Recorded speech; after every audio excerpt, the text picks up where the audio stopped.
Yeah, YouTube family, the Maverick in the space again. Reasoning time again. I not ride and whistle. But just a whistle. Alright. Here what up on my mind now. Been wanting to tackle this issue for a minute or two now. The proliferation of high-end real estate units in the market right now. When you drive around the corporate area, from you leave Crossroad and I come up, anyway up, it's almost like you can every other block you see a high-rise apartment or townhouse complex ago. Proliferation, you know. When you go in any one of the upper St. Andrew community them and the whole look at the community them a change. Because what the real estate developer them are doing, you know, them are buy individual housing lots and them are get the requisite authority and them a carry up the building them and them a sometimes them buy blocks of lots if them can get them, you know. And them a carry up the development them and but these units are high-end units. And majority of the project them we are go up now are high-end. At the end them a get higher. Some of the basic price for some of them units, yeah, the least you can get one of them for is 30, 40 million and them they are one bedroom something them. When you go up a 2 bedroom, you have to about 60. If you go real luxury, you have to about, and them a quote them in the US prices, you know. So you have to about 200,000 US dollars, 500,000 US dollars. Them call it a seller's market. Me look on it and say Jamaica as usual, you know. Whenever there's a trend in Jamaica, you know, we put an overkill on it, you know. Most Jamaicans obviously can't afford these units. The average working Jamaica cannot afford them units. We are flood the market now. And therefore, the majority of working Jamaicans, by this trend, you know, are being left further and further by the wayside in terms of owning a home, you know.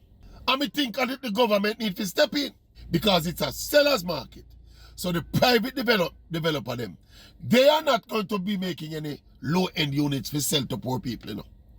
So government, via the NHT or whatever scheme them have to do more. I remember back in the day, when somewhere like Portmore, when Portmore had built up, they used to have some little thing what they used to call quad. Big boat like me carry or something. But they used to sell them on some affordable lots them time they sell them on a little lot of land where you can go in, the owners can go in and expand on it and all of them something. Them the unit were made specifically for poor people. If you go further back, you know, some of the community them like down at Tivoli Garden and down a part of Arnett Garden, part of Portia Simpson Farmer constituency around us, around a 2 mile side, around them places. You see the low-end housing units them will go for cater to the lower end of the people. Me do not think so extreme, you know. Me does not think about some housing units for average working class people. Civil servants, teachers, nurses, them kind of people, the trajectory where the market are going now, them people are going to pay rent for the rest of them life.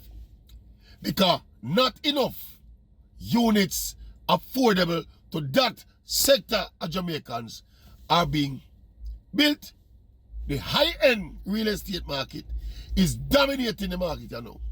And the thing about it, having spoken to a couple of people in the business, multiple people in the business, and them tell me, say, definitely most Jamaicans can't even afford these units. You know what about them units? Foreigners. As I said, these prices are quoted in US dollars, you know.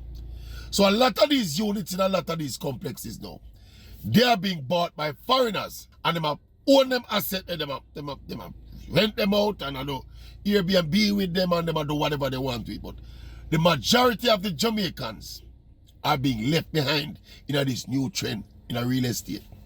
Every now and then you see the Prime Minister come and cut some ribbon and say, I'm going to build some low-end units.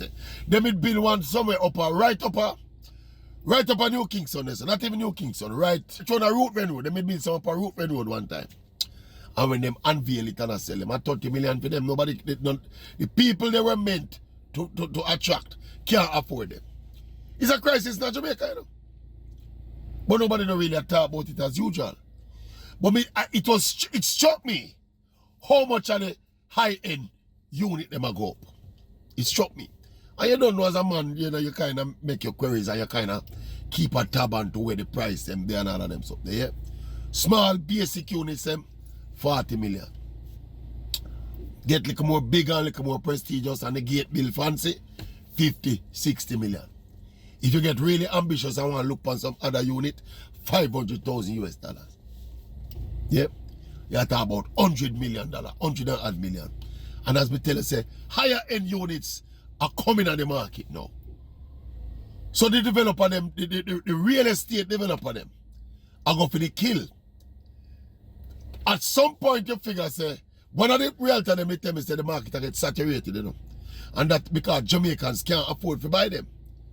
So they build them, foreigner them buy them and really basically buy off the property them in a Jamaica. And that's the trend. While no one is investing in low-end housing units for the majority of the working people. I'm not talking about people when I work, you know. I'm talking about lifelong professionals. Nothing is being put in place. Not enough is being put in place for them kind of people. If you look at it now as part of a trend that is continuing, where the wedge between the rich and the poor get wider and wider.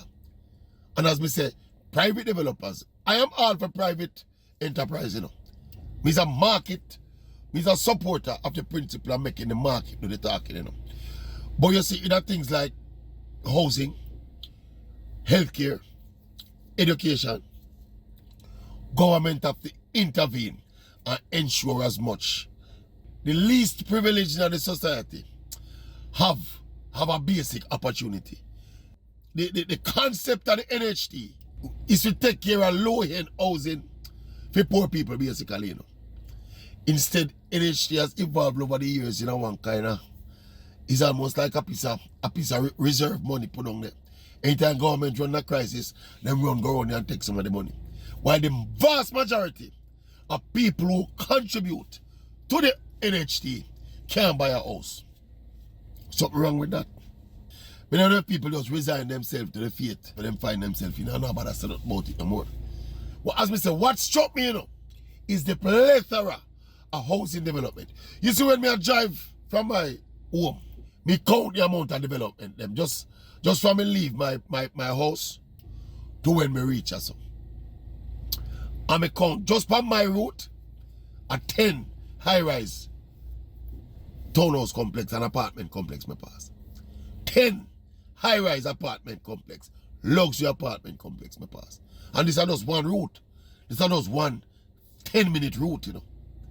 As we tell you, say, if you go in the communities them in a St. Andrew, anywhere in the upper St. Andrew, the whole look at the community them change. And we just feel something needs to be done in terms of low-end housing solutions for the poor working class people of Jamaica. And the politics me attack, you know. And those reality me attack. But it is politics and reality, they are inextricably linked. You're like Siamese twins, you know. Politics and reality, you know. You can't talk about one without the other.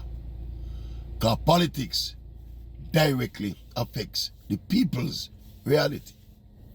Anyway, make we go and watch them now and observe now. Boom bang, Maverick again, in the space again. Maverick out for the time being again, you know. Yeah, man. Roving Maverick, you know. Maverick out.